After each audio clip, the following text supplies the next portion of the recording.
É uma alegria estar aqui na presença do nosso Deus, o Todo-Poderoso, para poder cultuá-lo nessa manhã, né? Eu convido os irmãos a curvar a cabeça, eu vou fazer uma oração inicial, para que possamos, assim, ter um culto agradável ao nosso Senhor. Senhor, nosso Deus Todo-Poderoso, estamos aqui na Tua santa presença, o Deus Altíssimo, Criador de toda a terra. Nos rendemos aos Teus pés, Senhor, porque reconhecemos o Teu senhorio, a Tua majestade, a Tua santidade. Em nome de Jesus Cristo, Pai, estamos reunidos aqui como parte do Teu corpo. O Senhor é a cabeça dessa igreja. A Tua palavra diz, Pai, em Apocalipse 19, que chegará um dia, Pai, que acontecerá as bodas do Cordeiro, onde o noivo virá buscar a sua noiva, Senhor, que somos nós, a sua igreja, e que possamos estar firmes, Pai, na fé, com a fé inabalável em Cristo Jesus, que o Senhor venha nos fortalecer pelo poder do Teu Espírito Santo, para que possamos, Pai, naquele dia, estar diante do grande Rei, e poder proclamar que santo, santo, santo é o Senhor dos Exércitos. Assim nós oramos, Pai, e te entregamos esse culto, que chegue diante do Teu altar, Pai, como um aroma agradável nessa manhã. Em nome de Jesus, amém. Convido a equipe de louvor aqui na frente novamente.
Coração é do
Eu convido a amada igreja a abrir a palavra do Senhor em Apocalipse, capítulo 51.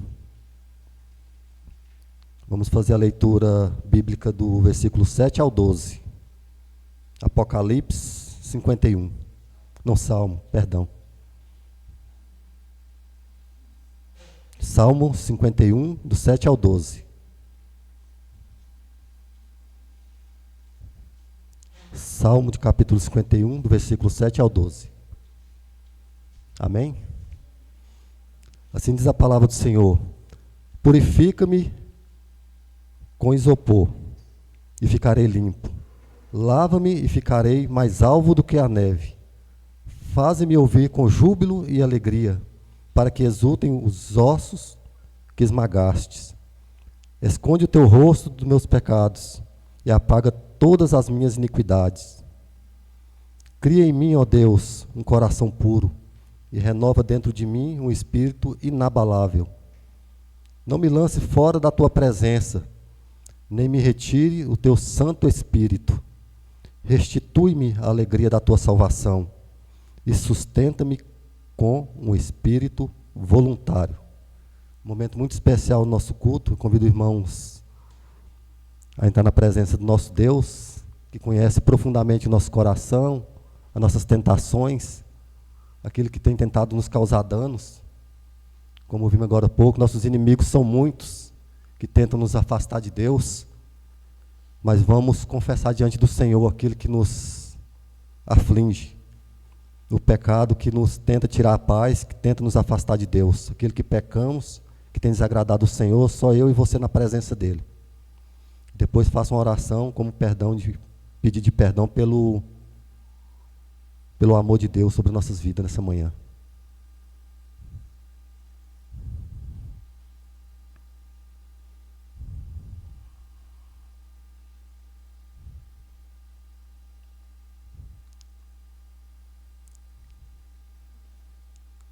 Senhor, como é maravilhoso estar diante de um Deus santo, eterno, imutável, que nos purifica, nos deixa branco como a neve, como diz na tua palavra.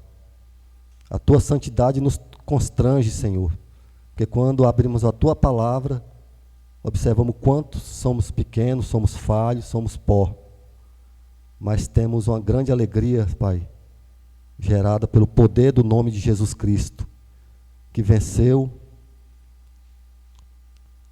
ali naquela cruz todo o nosso pecado, todas as nossas iniquidades, nossas fraquezas, nossas limitações. E pelo poder do teu Santo Espírito, Pai, podemos dizer que somos livres em Cristo Jesus, porque vivíamos mortos ali em delitos e pecados, mas o Senhor nos tirou do reino das trevas e nos colocou no reino da luz do teu Filho amado. E temos essa certeza que nessa manhã, Senhor, em quem somos em Cristo Jesus. Em nome de Jesus, amém. Convido os irmãos ainda a fazermos a leitura bíblica em Salmo 92. Salmo 92. Vamos fazer a leitura do versículo 1 ao 5. Salmo de capítulo 92, do versículo 1 ao 5.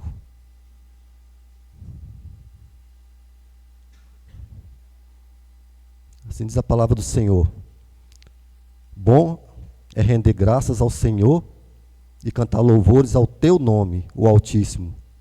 Anunciar de manhã a tua misericórdia e durante as noites a tua fidelidade. Com instrumentos de 10 cordas ao som de lira e com a solenidade da harpa.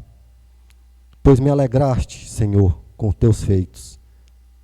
Exultarei nas tuas obras das tuas mãos. Como são grandes, Senhor, as tuas obras, os teus pensamentos, que profundos. Glória a Deus. Diante da grandeza do nosso Deus, vamos continuar em adoração. Eu convido a equipe de louvor aqui à frente novamente.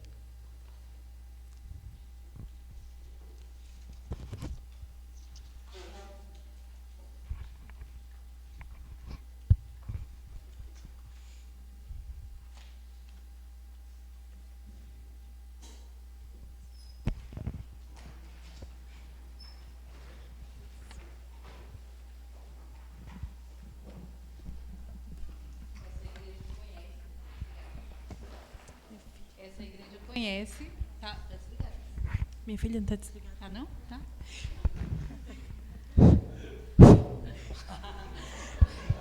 Gente, essa todo mundo conhece. Vamos cantar com alegria para o Senhor, ok?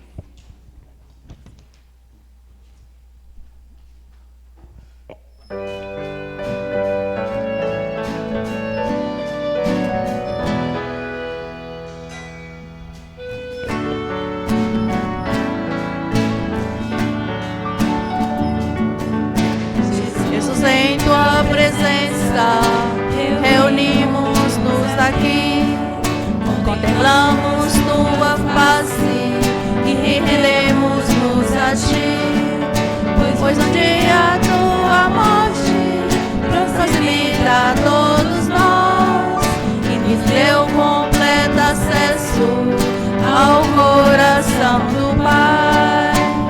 E o véu que separava já não separa mais. A luz que outrora apagada agora brilha e cada dia brilha mais. Só pra te adorar e fazer teu nome grande e te dar o louvor que é devido. Estamos nós aqui, Jesus, em tua presença, reunimos-nos aqui, contemplamos tua face e rendemos-nos a ti, pois um dia a tua morte trouxe vida a todos nós e nos deu completo acesso ao coração do Pai.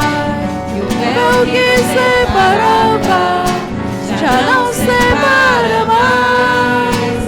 A luz que outrora apagada agora brilha e cada dia brilha mais. Só pra te adorar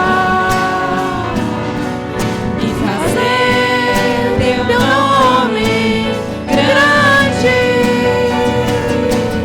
e te dar o louvor que é devido.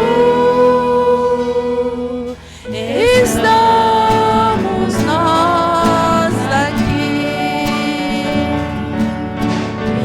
só pra te adorar e fazer teu nome grande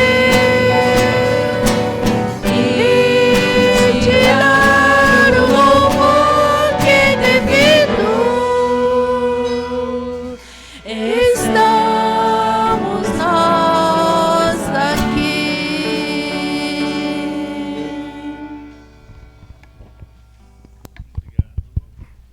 Podem sentar, povo santo do Senhor.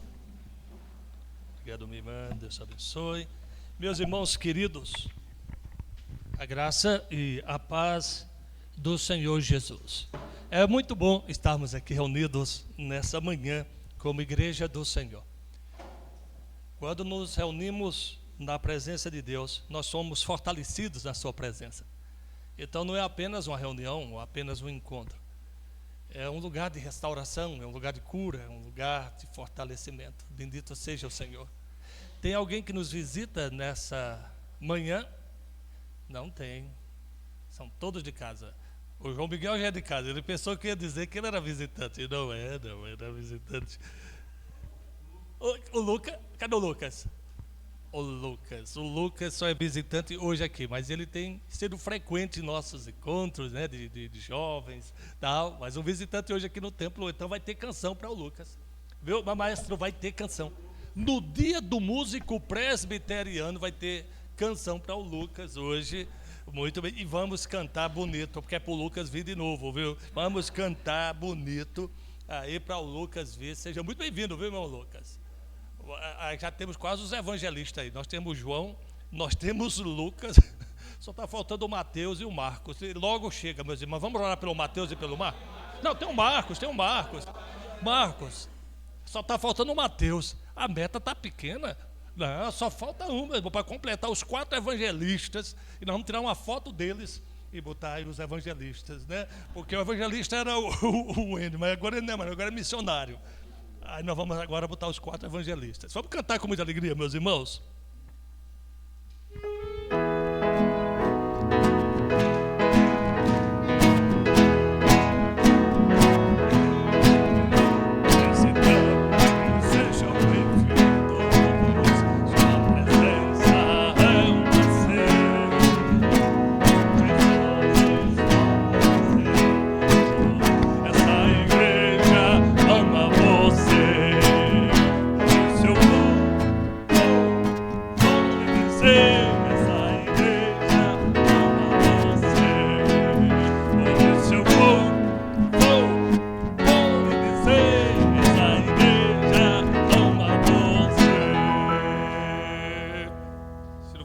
Canta de novo.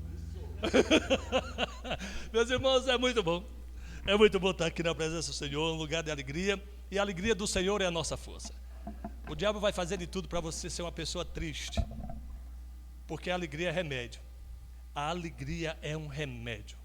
Então vamos estar sempre buscando esse remédio em nossas vidas. Querido, a palavra de Deus hoje encontra-se no Salmo de número 27, Salmos 27, versículo do 1 ao 6. Esperança no meio das batalhas da vida. Então, eu quero que você que nos escuta também nessa manhã, nessa transmissão, também nos acompanhe atentamente o que o Senhor tem para nós. Salmos de número 27, versículo do 1 até o 6. Eu vou fazer essa leitura, os irmãos acompanham com o olhar sobre o texto ou através da projeção aqui também. O Senhor é a minha luz, é a minha salvação. De quem terei medo? O Senhor é a fortaleza da minha vida, a quem temerei? Quando malfeitores me sobrevêm para me destruir, meus opressores inimigos, eles é que tropeçam e caem. Ainda que um exército se acampe contra mim, não se atemorizará o meu coração. E se estourar contra a minha guerra, ainda assim terei confiança. Uma coisa peço ao Senhor e a buscarei, que eu possa morar na casa do Senhor todos os dias da minha vida, para contemplar a beleza do Senhor e meditar no seu templo. Pois no dia da adversidade ele me ocultará no seu abrigo, no interior do seu tabernáculo me acolherá. Ele me porá no alto de uma rocha. Agora será exaltada a minha cabeça acima dos inimigos que me cercam. No seu tabernáculo oferecerei sacrifícios de júbilo. Cantarei e salmodiarei ao Senhor. Pai, muito obrigado pela tua palavra nessa manhã.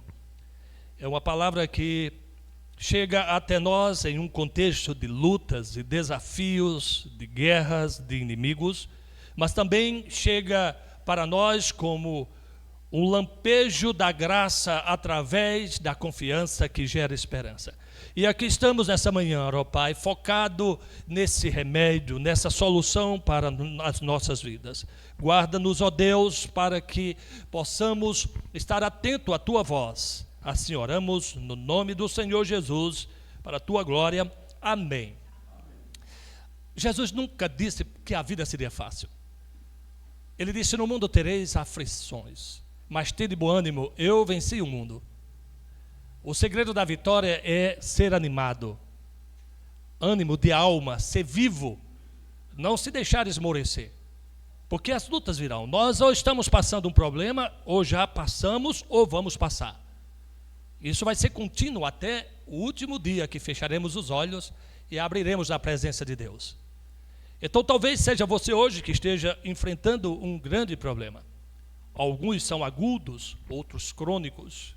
Não importa, sempre eles causam dores, sofrimento e tem potencial de derrubar uma pessoa se ela não estiver firmada na rocha, se não tiver confiança que gera esperança.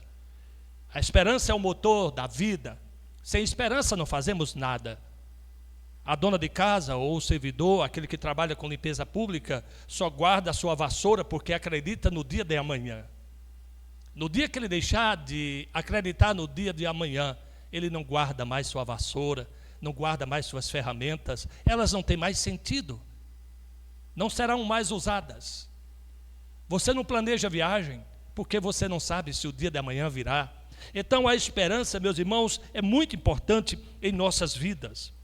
E cheio de palavras que falam de guerras, de inimigos, embora um exército se acampe contra mim, embora a guerra se levante contra mim, nós temos então essa palavra de esperança que brota quando fala que é a minha confiança.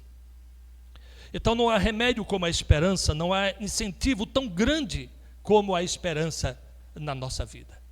Precisamos ser esperançosos para poder estar bem no dia de hoje. Quando perdemos a esperança, perdemos o significado da vida. Então a esperança, meus irmãos, é a mola deste mundo, é o que nos impulsiona a estar aqui ativos esse dia, aguardando o que tem para amanhã. Veja que, enquanto entendemos genericamente que a esperança é um anseio por dias melhores ou que vai acontecer, na Bíblia é a confiança em uma pessoa. No Salmo, em Jeremias 17:7, diz: bem-aventurado é o homem que confia no Senhor e cuja esperança é o Senhor. Biblicamente, esperança é confiar numa pessoa que cumpre as suas promessas. É saber que tem um Deus que cuida de nós. Eu não tenho medo do amanhã, porque eu tenho um Deus que estará comigo nele. Eu posso acordar e ver as misericórdias de Deus sendo renovadas a cada manhã, porque eu sei que tem um Deus que zela por mim. Se eu não tenho mais esperança, eu não preciso mais acordar.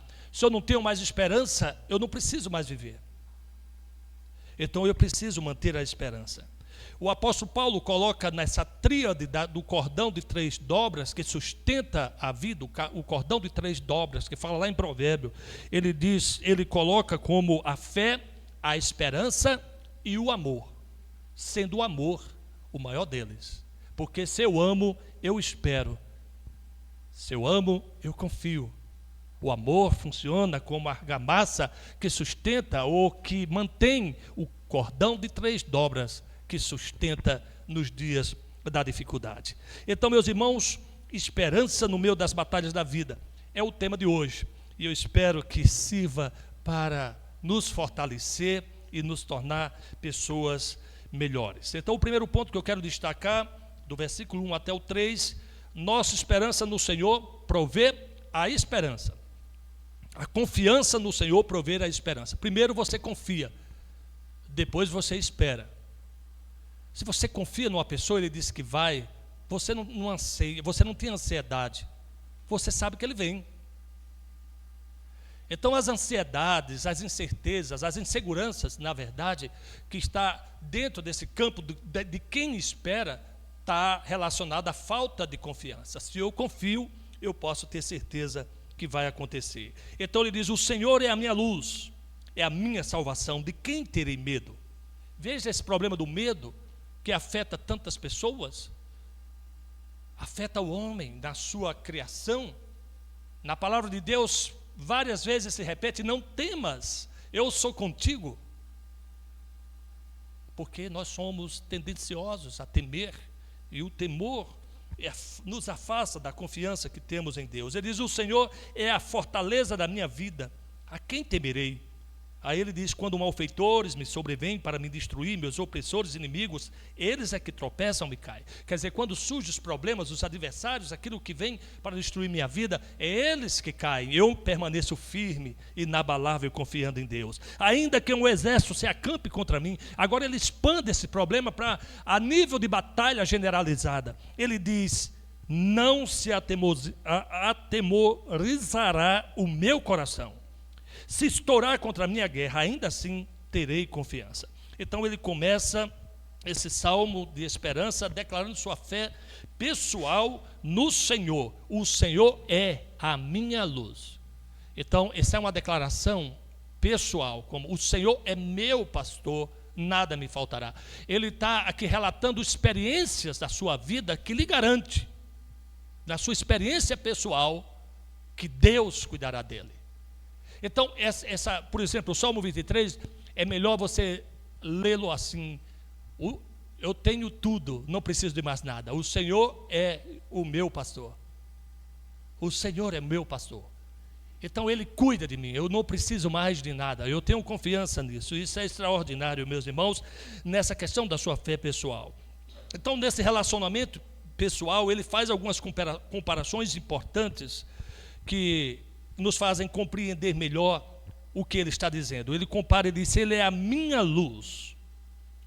Depois ele diz salvação. Depois ele diz força. São 3 elementos ilustrativos que ele fala aqui no Salmo que lhe garante essa confiança.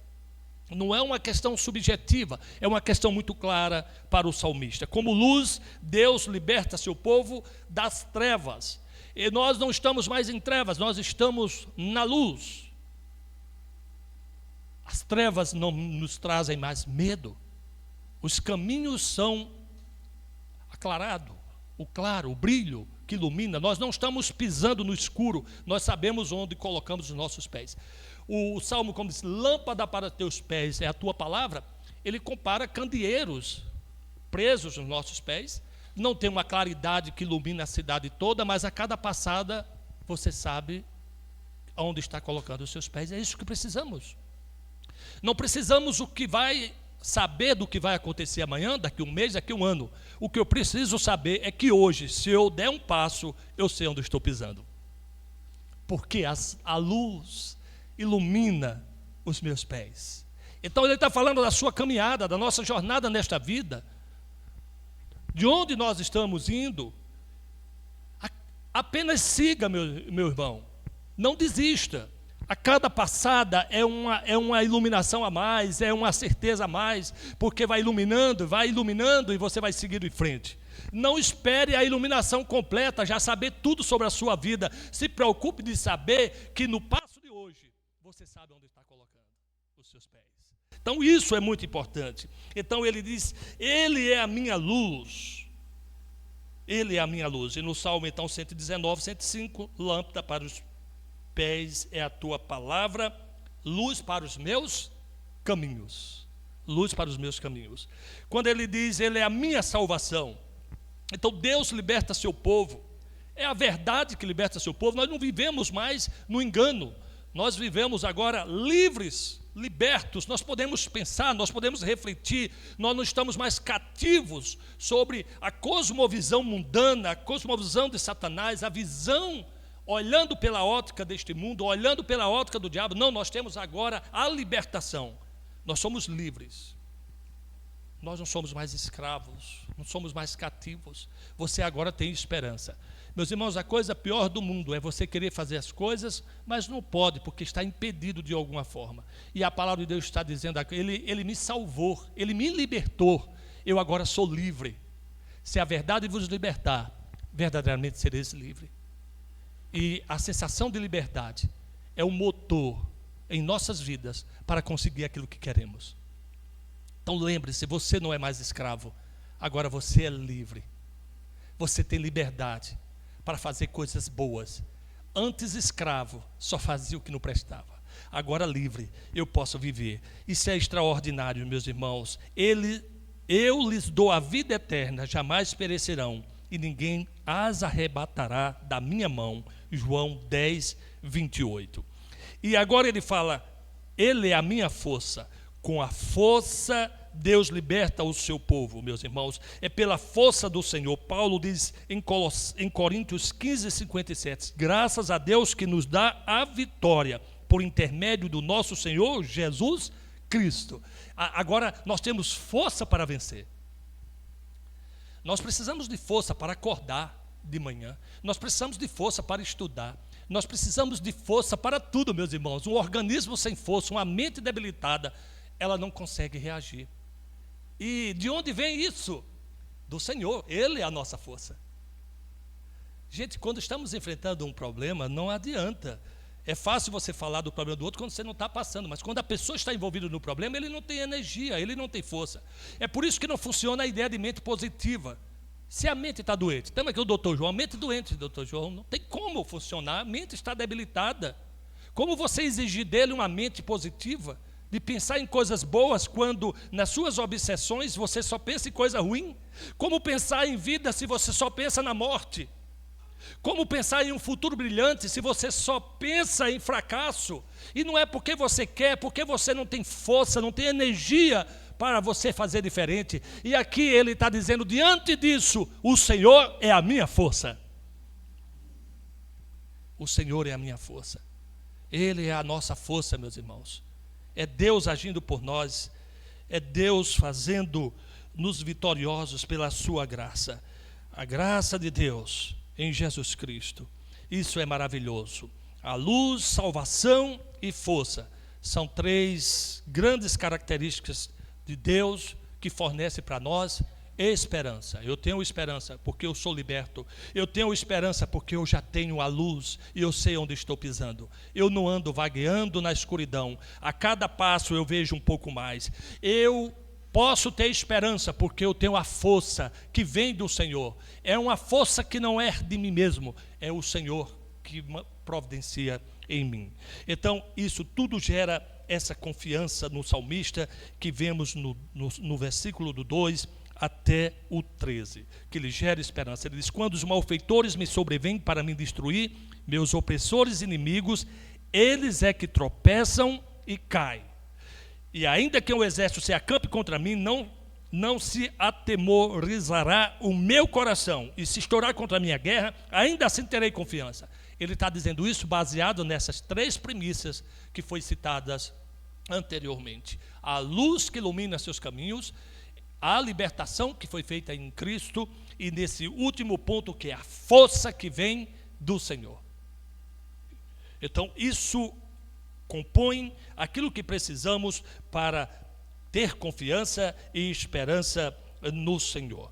Então, Malaquias, no versículo 3 e 6, porque eu, o Senhor, não mudo, por isso vós, ó filhos de Jacó, não sois consumidos. Hebreus 13, 8, Jesus Cristo ontem e hoje é o mesmo e o será para sempre. Deus não muda. A nossa mente muda, nossos pensamentos mudam, os nossos planos mudam, mas Deus é imutável. E isso nos garante solidez, isso nos garante estabilidade. E louvado seja o nome do Senhor. No versículo 4, nós vemos então, diante das grandes batalhas da vida, que nosso compromisso com o Senhor proporciona a esperança. E aí entra uma parte nossa, assumir compromissos. No versículo 4, uma coisa peço ao Senhor e a buscarei. Veja, oração. Oração é pedir a Deus. E depois disso, buscar. Oração é orar e ação. Oração não só é verbalização de palavras. É pedir e agir. É agir. Eu quero isso, Senhor, eu vou agir. Ele disse, então, uma coisa eu peço ao Senhor e a buscarei. Que eu possa morar na casa do Senhor todos os dias da minha vida, para contemplar a beleza do Senhor e meditar no seu templo. Ele agora assume compromisso. A esperança não vem por acaso, a confiança não vem por acaso.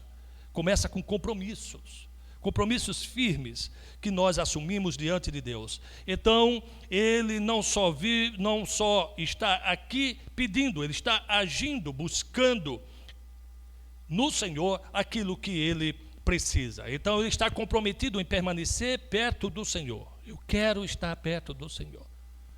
Então, estamos às vezes desanimados, cansados, e dizendo, não, eu quero estar lá. O salmista é aquele que sentiu, então, até ciúmes dos pássaros, porque moravam na casa do Senhor. O pardal encontrou casa, andorinha, ninho para si, ó Senhor dos exércitos.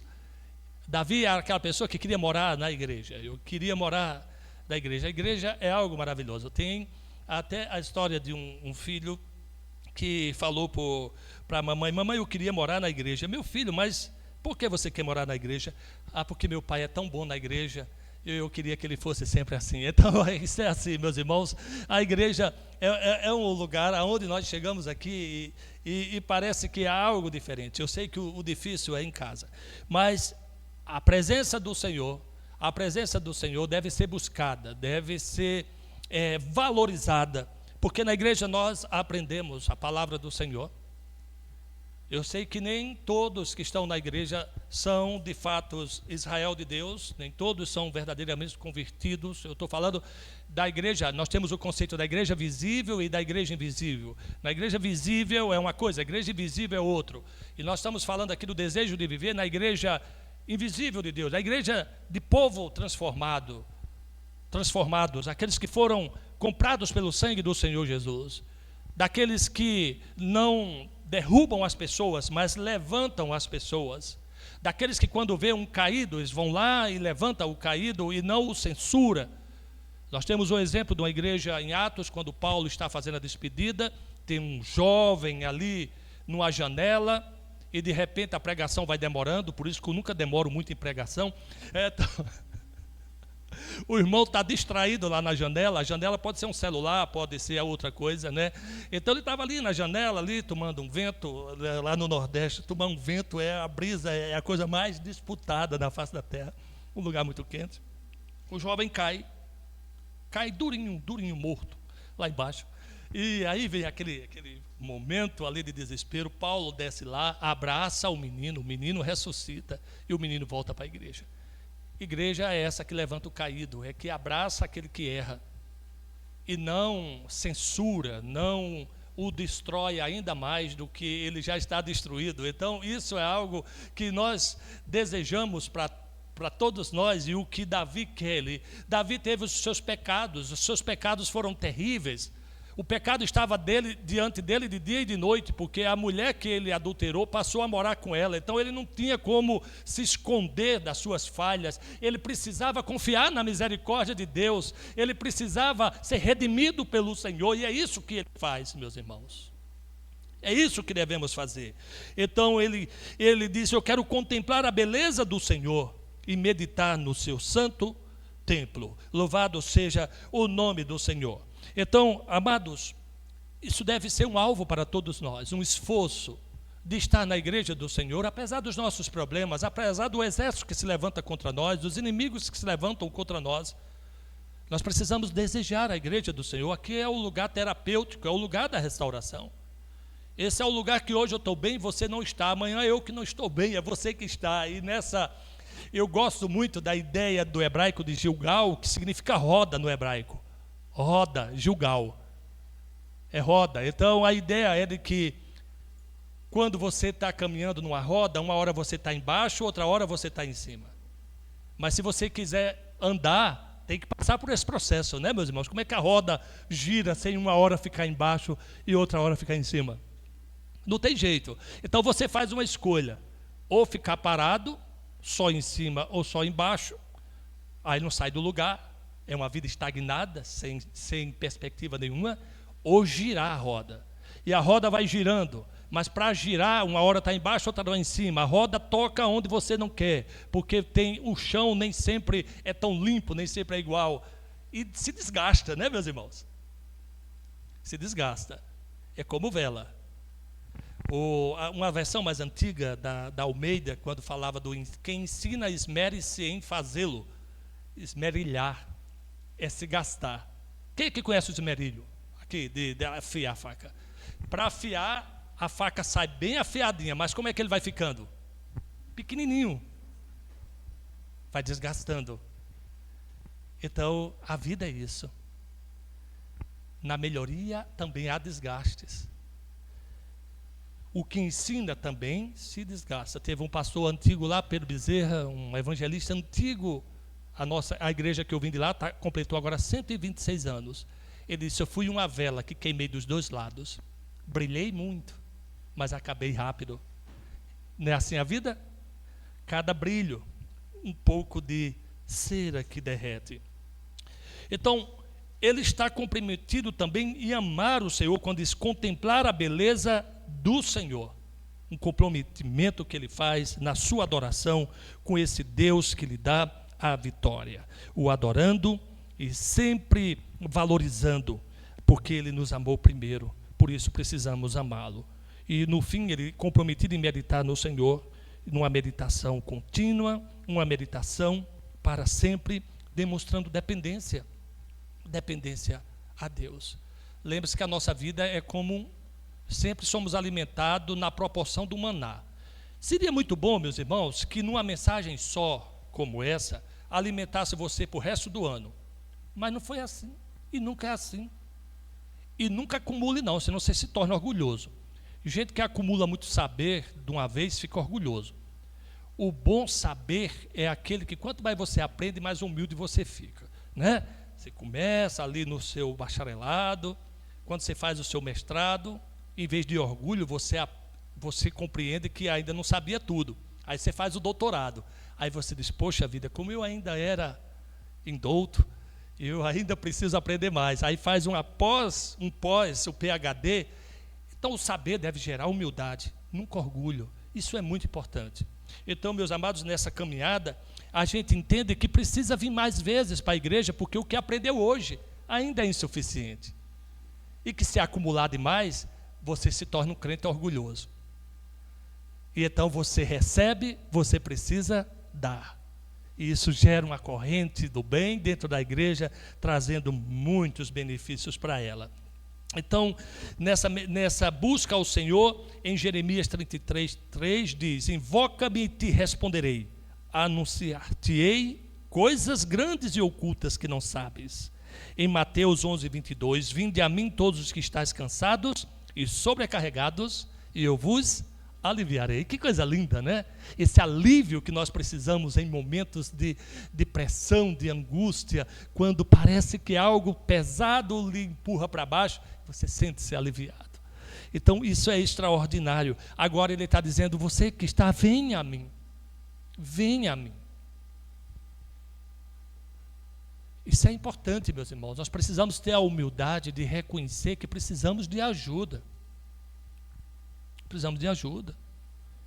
As doenças mentais, vistas no Brasil como talvez uma cultura grega dos filósofos, que era a classe mais alta da sociedade, os pensantes, hoje você adoece de toda parte do corpo. Agora, se adoece da mente, o pessoal chama até de doido. Eu fui com Kelly num médico, uma pessoa que nós conhecemos. Ele disse, olha, tem uma senhora que vem se consultar comigo, era psiquiatra, viu, também. E ele disse assim, olha, ela disse para o esposo que vai para um ginecologista, que a gente achava que ele era ginecologista, mas ele era psiquiatra, mas tinha que dizer que era para um ginecologista, porque ela dizia, o esposo não vai aceitar bem ela dizer que está precisando de um psiquiatra. Você vê o preconceito. E as pessoas estão dentro de casa destruindo as pessoas, mas não vão. O vinde a mim não vai buscar ajuda pelos preconceitos, por tantas coisas aí, ou autoconfiança. Esse problema da autoconfiança, não, eu estou no controle, eu não preciso disso, eu estou bem. Isso é destrutivo, meus irmãos. E Jesus disse, então, vinde a mim, você que reconhece que está cansado, que está sobrecarregado, quer dizer, está levando uma carga além do que você dá conta, vinde a mim, que eu vou aliviar vocês. E o meu jugo é leve, o meu fardo é leve, o jugo suave. O jugo, que é aquela canga do boi que vem aqui, ele disse, olha, cabe perfeitamente. E quando ele está dizendo isso, ele é a junta do boi mesmo, é você andando de lado, ele do outro. E ele está dizendo, e esse jugo é suave, porque ele foi feito para você. Sabe como a vida fica pesada? Quando você quer levar uma vida que não condiz com a sua realidade. Aí é como um boi, o pescoço dele é dessa grossura e uma canga bem estreitinha enfiado no pescoço dele. Aí, meu amigo, aí não é suave nada. Aí a sua vida fica difícil. É viver uma vida ou seguir uma caminhada com um jugo que não cabe em você. É fora da proporção. E Jesus está dizendo, ande comigo, porque vai caber perfeitamente. Louvado seja Deus, andar ao lado de Jesus. Deixa eu ir para o último ponto, meus irmãos. Então, diante das grandes batalhas da vida, o nosso consolo no Senhor dá esperança. Então ele diz assim, pois no dia da adversidade ele me ocultará no seu pavilhão, no recôndito do seu tabernáculo, me acolherá, elevar-me-á sobre a rocha. O pavilhão era o lugar mais fortificado do arraial, era o pavilhão do rei, a tenda do rei, cheio de guardas ao redor. E ele disse: olha, o Senhor vai te colocar no lugar seguro, o Senhor vai lhe dar segurança quando você estiver aflito. Então imagine você estar numa aflição, imagina que não há mais nada que lhe dê segurança. E o Senhor disse: não, eu sou a tua segurança, eu vou te levar para um lugar seguro. Você vai se sentir seguro no meu tabernáculo. Você ali será elevado sobre a rocha. Que é aí a questão da águia, né? Que voa por cima da tempestade, embaixo está caindo tudo, os raios, e para ela está tranquilo. Se nós conseguimos nas tempestades da vida ser elevado acima dos problemas, você vai ter paz. Não é que acabou os problemas na sua casa, é porque Deus te elevou a uma posição aonde você estará acima dessas realidades terrenas. Então, não é onde você está, é como você está. Onde você está horrível, há brigas, há desentendimento, mas como você está em uma posição que isso não te afeta.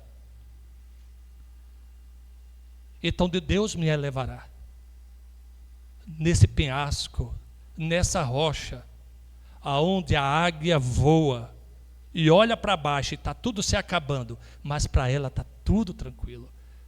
Então, meus irmãos, isso é extraordinário. Essa condição emocional, espiritual, que Deus faz com que pessoas enfrentem grandes desafios, mas eles permanecem inabaláveis. Os problemas são os mesmos dentro daquela família, mas ele tem serenidade, porque Deus, de uma certa forma, o acolheu no seu pavilhão, o elevou sobre essa rocha mais alta do que ele, e ele agora pode vencer.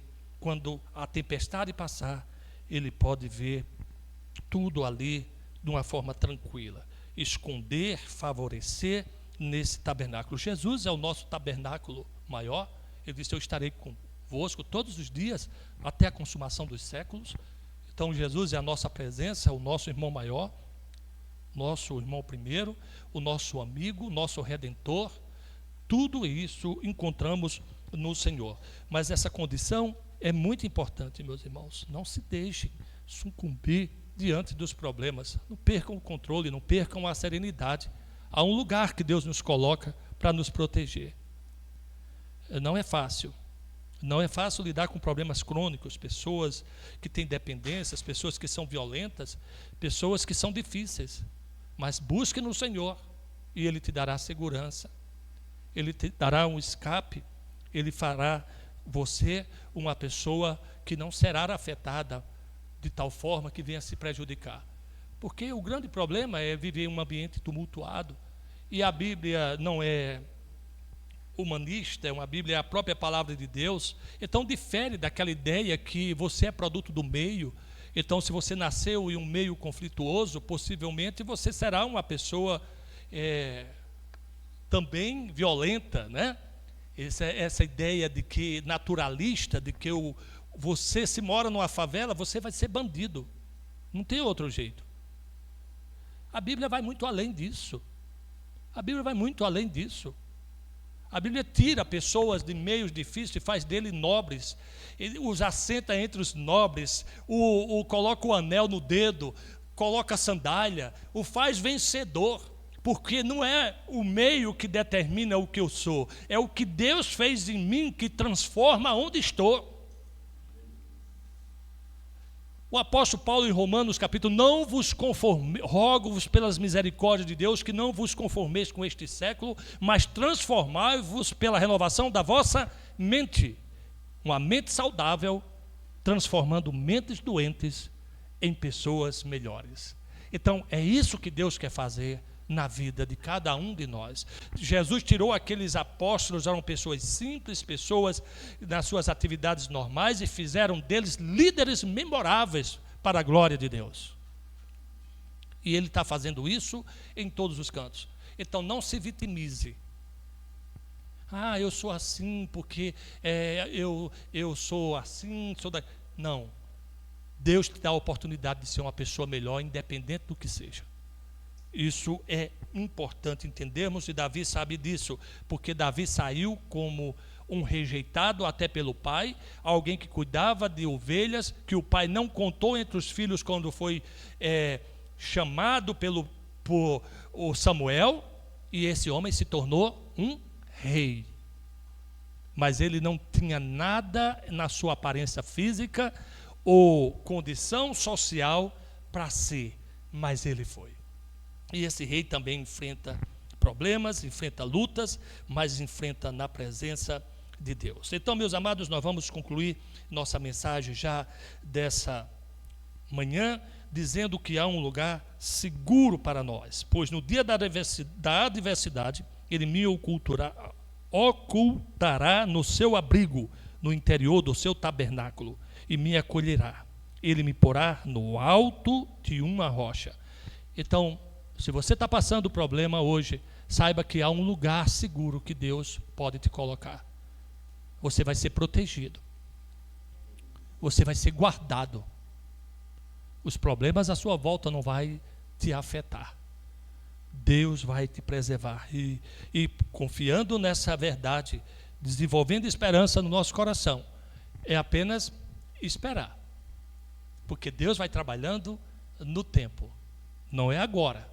Então não meça as pessoas pelos o que eles são agora. É o que eles vão ser lá. Então quando Deus olha para nós, não vê o de Araújo de hoje, Ele vê a minha vida por inteiro. Leia o livro todo, não vai julgando pela primeira página, nem pelo primeiro capítulo. Chegue no final. A gente julga as pessoas lá, primeira página que lê. Lê um pouquinho mais. Se a gente fosse julgar o apóstolo Paulo sem ver o final da história, seria o mais desprezível de todos os homens. Mas se você continuar um pouco mais, você vai ver quem ele era de verdade. Deus tinha um plano maravilhoso na vida dele. De perseguidor a perseguido. Daquele que era impetuoso, aquele que era determinado em pregar uma verdade, para agora pregar a verdade de Deus. Então olhe para o seu filho não pelo que ele é agora, mas o que Deus vai fazer amanhã. Louvado seja o nome do Senhor. Não olhe para a sua esposa pelo que ela é agora, é o que Deus vai fazer com ela amanhã. Louvado seja Deus. O marido do mesmo jeito. E eu digo, irmãs, tenha paciência com seus maridos. Eu sou também, pense como é difícil fazer um homem de verdade. E Deus todo dia está fazendo mais um pouquinho, tenha paciência. Se você, tudo aquilo que você queria ver no seu marido, espere mais um pouco. Deus está trabalhando e vai chegar lá.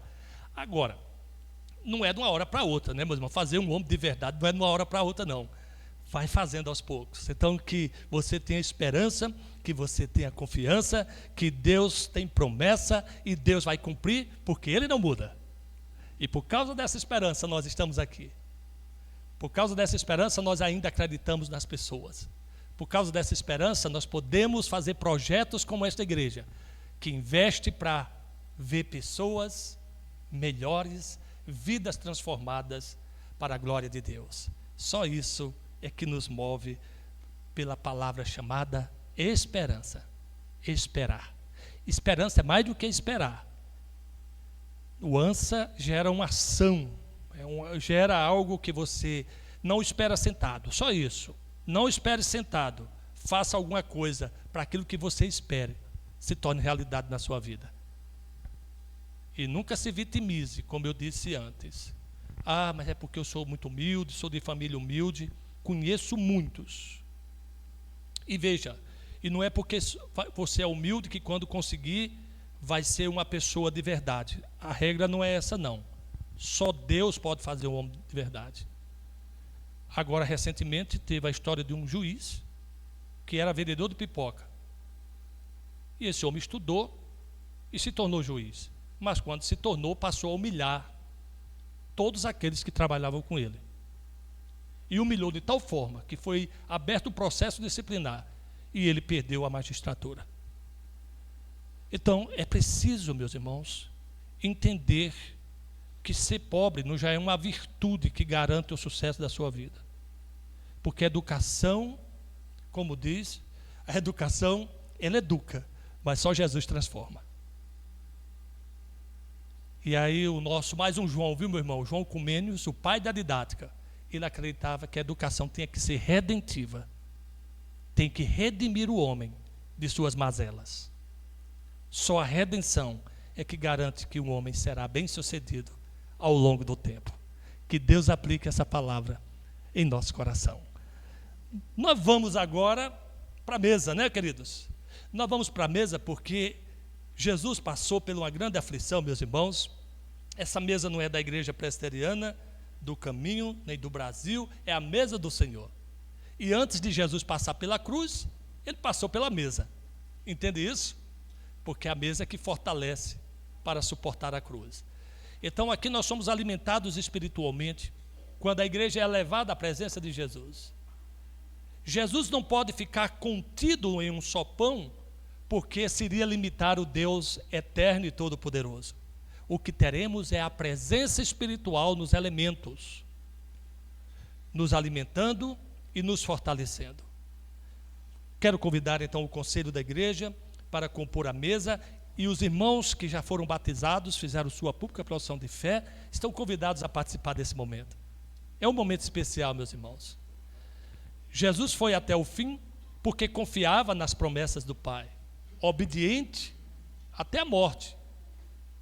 Não fez isso sem reações emocionais.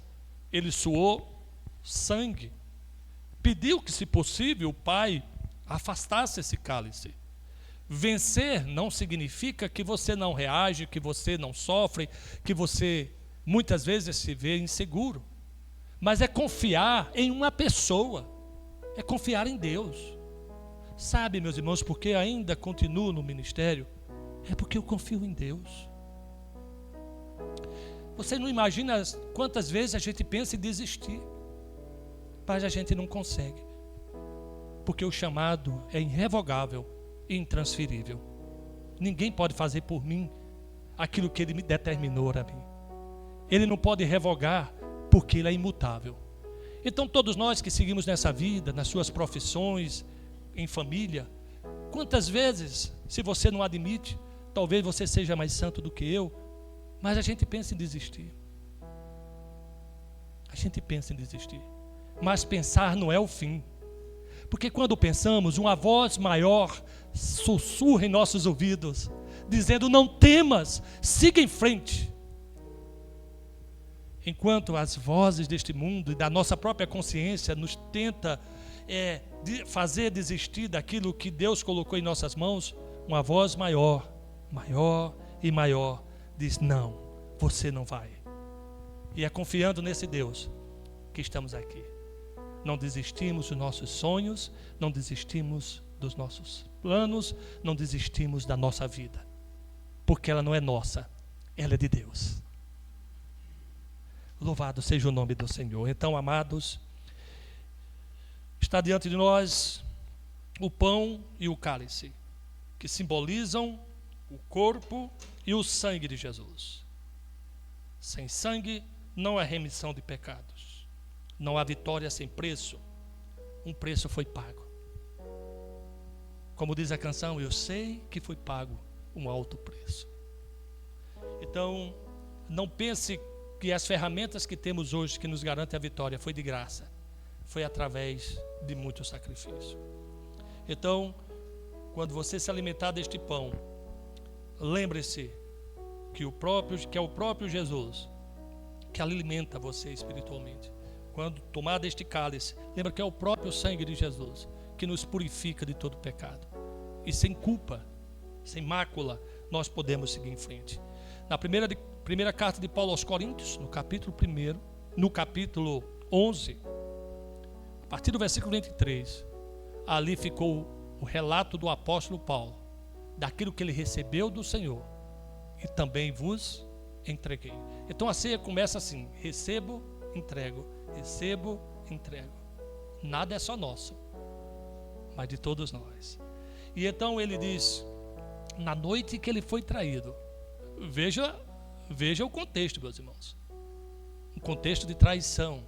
Traição vem a dor, vem o sofrimento. Então não é fácil lidar com a traição, mas nessa noite que ele foi traído, ele deu graças a Deus, ele agradeceu. O seu coração não havia ódio, não havia mágoa, só havia gratidão. Como pode uma traição, em vez de trazer mágoas, em Jesus, ele tendo dado graças, ele pegou o pão em suas mãos, e ele o partiu, e ele disse: este é o meu corpo, que eu entrego a vocês. Ele ainda se deu. Ele ainda se deu. Então, meus irmãos, é tudo gracioso, é tudo muito generoso. Então, vou pedir aos presbíteros que distribuam os elementos. E vocês não tomam agora, por favor. Aguardem a consagração.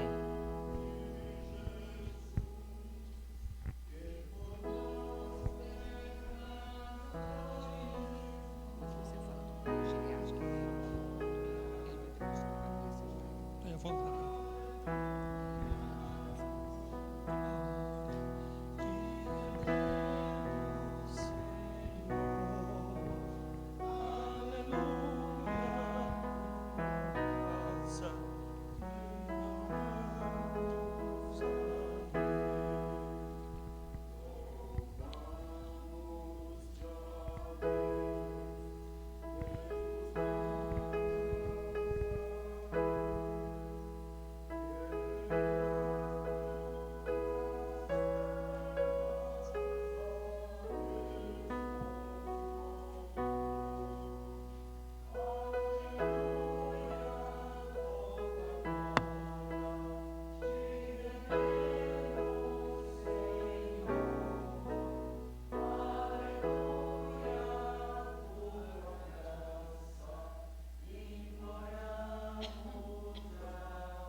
Queridos, nós vamos orar consagrando os elementos.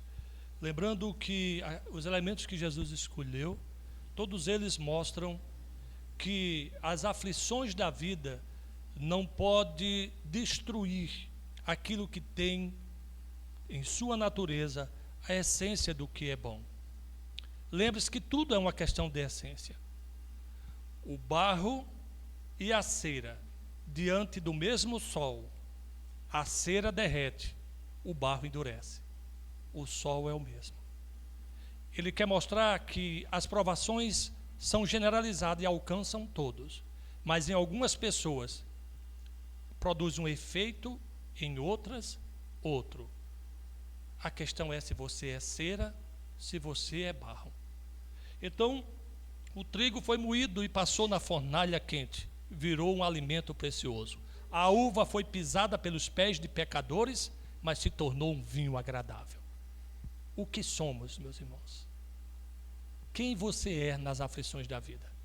Se você tem uma natureza de Cristo, depois das aflições, vai sair uma pessoa melhor.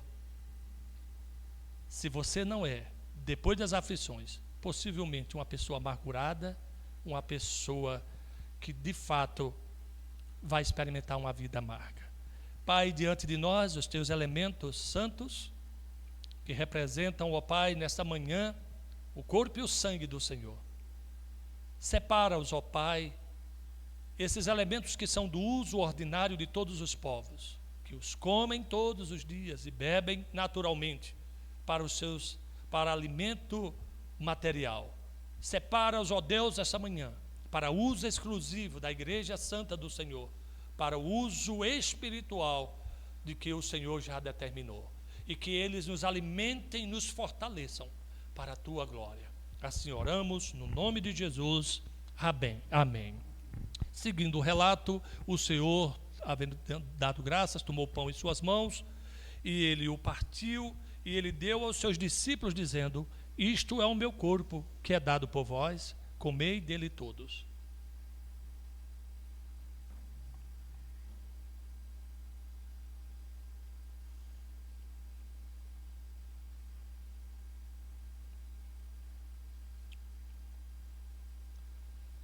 O texto também diz que, também depois de haver ceado, ele tomou o cálice em suas mãos, e tendo dado graças, ele disse: este é o sangue da nova aliança do meu sangue. Todas as vezes que comeres deste pão e beberes deste cálice, anunciais a morte do Senhor até que ele venha. Bebei dele todos.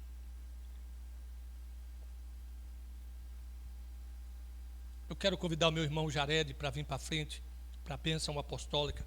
O irmão Jared, esse irmão tão querido, perdeu seu papai e sua mãe, a mãe do pai, né? A sua avó perdeu um filho. Então foi uma perda dupla para a avó dele e para ele. Mas uma coisa que ele não perdeu foi o Senhor. Ele nunca será órfão, porque ele tem um pai eterno. Ele tem alguém que vai sempre cuidar de você, meu irmão Jared. Eu sei que a dor é muito grande. Eu não teria palavras suficientes para afastá-la do seu coração. Mas eu digo que Deus, ele cura as feridas. Quando meu pai adoeceu e eu orava todo dia para Deus não levá-lo, eu dizia: Deus, não leve. E um dia eu estava no culto, sentado, uma pessoa entrou pela igreja e foi caminhando e chegou atrás de mim, bateu no meu ombro, disse: seu pai partiu. Meus irmãos, foi uma dor que eu não suportava. Eu disse: Deus, eu não vou conseguir dar conta. E o Senhor disse: nunca diga não posso, porque tudo posso naquele que me fortalece. Nunca podemos dizer que não damos conta, porque Deus cura. E hoje eu sou uma pessoa curada, e eu posso seguir em frente sem essa dor, e Ele vai fazer o mesmo com você. Essa semana você e sua família está diante do altar do Senhor, recebendo a oração dessa igreja, e nós estaremos orando para que Deus promova esse consolo em você. Eu quero convidar então nesse momento agora todos nós para estarmos orando por esse servo de Deus, e em seguida recebam a bênção apostólica. Pai, aqui estamos, Senhor. Nós sabemos que o Senhor, quando não livra, o Senhor não priva da sua graça. O Senhor não livrou esta morte agora, mas o Senhor também não privará o teu filho do consolo necessário. Derrama sobre ele, Senhor, o teu espírito, de tal forma que o vazio que está no seu coração seja totalmente preenchido. Que em momento de vazio nesta terra, ele encontre no trono sagrado de Deus a mais divina provisão. E que em tudo ele glorifique a Deus, porque o Senhor é o Deus da vida. E todos nós um dia iremos partir. A questão é só quando.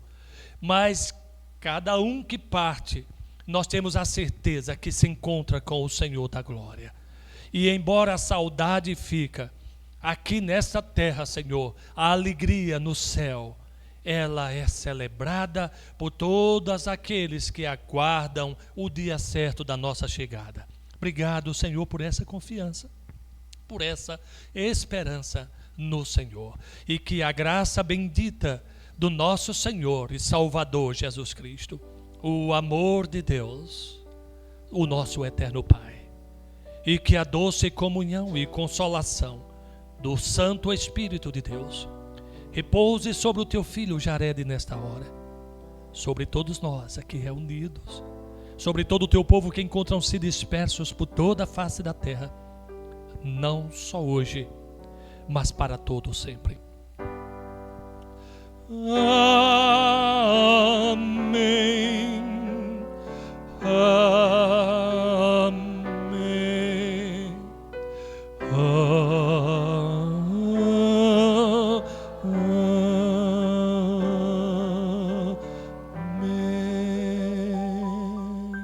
Deus te abençoe, meu irmão querido.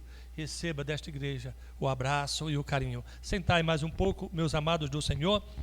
Lembrando, aqui eu quero justificar a ausência do reverendo Vitor, que hoje está de serviço, quer dizer, ele é militar e cumpre, então, um plantão, ele está de serviço, né? Ele está de serviço, chama de serviço, e não pôde vir hoje, juntamente com sua esposa Michele, tá certo?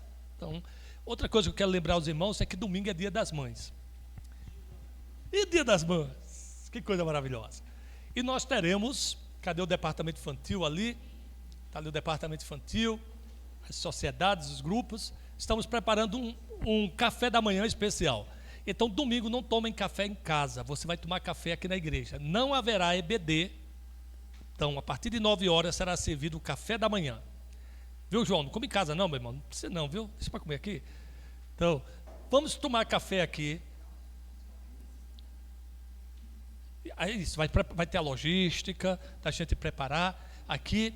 E em seguida vai ter as homenagens. Se você quer fazer uma homenagem às mães, entre em contato com o departamento infantil, fala ali com a Elaine, ela vai controlar esse povo, vai fazer. As crianças vão ter uma participação, né, Elaine? Vai ter participação. Então, se o PH quiser ter uma participação, os jovens quiserem uma participação, está aí o convite bonito. Olha aí, um convite especial. A Igreja Presbiteriana do Caminho tem a alegria de convidar todas as mães para o café da manhã especial domingo. Será 10 de maio. Venha celebrar conosco o dom precioso da maternidade concedida por Deus. Então eu estarei de manhã aqui, à noite estarei pregando em Brasília. Isso mesmo, vai ser um café compartilhado. Isso aumenta as oportunidades. E eu gosto. E eu acho maravilhoso. Então, durante a semana nós vamos estar mandando a listinha, aquilo que você vai trazer, tá certo? E nós vamos fazer um café da manhã muito abençoado aqui, junto com todos nós. Tá bom? Então é para todo mundo. O café não é só para as mães, não. Alguém pensou assim? Não, todo mundo vai tomar café. É em homenagem às mães. Tá bom? Tem mais algum aviso, Kelly? Tem mais algum aviso, conselho? Nós teremos nossa reunião de oração na residência dos missionários. Quarta-feira será a nossa reunião de oração.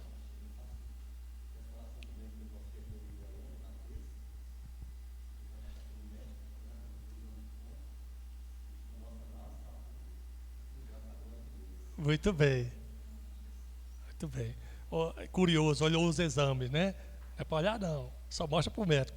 Eu tive maior medo um dia desse, foi olhar o exame, eu pensei que era uma coisa, mas era outra. Aí eu fiquei feliz. Alguém mais? Larissa fez uma cirurgia, está novinha. Ali, ó, fez uma cirurgia, está novinha, meu irmão. Vamos fazer a cirurgia. Então, tem mais nenhum aviso aqui da mídia. Parabéns ao Dia do Músico Presbiteriano. Para vocês aí. Deus abençoe. E nós vamos para casa, para aqueles que vão almoçar. Quem não quiser almoçar, fica no jejum mesmo, né? Bom demais? Leva um abraço carinhoso da igreja, cumprimente-se aí, antes de sair, dizendo que foi muito bom ter vocês aqui conosco. E foi de fato muito bom, meus irmãos, é sempre maravilhoso.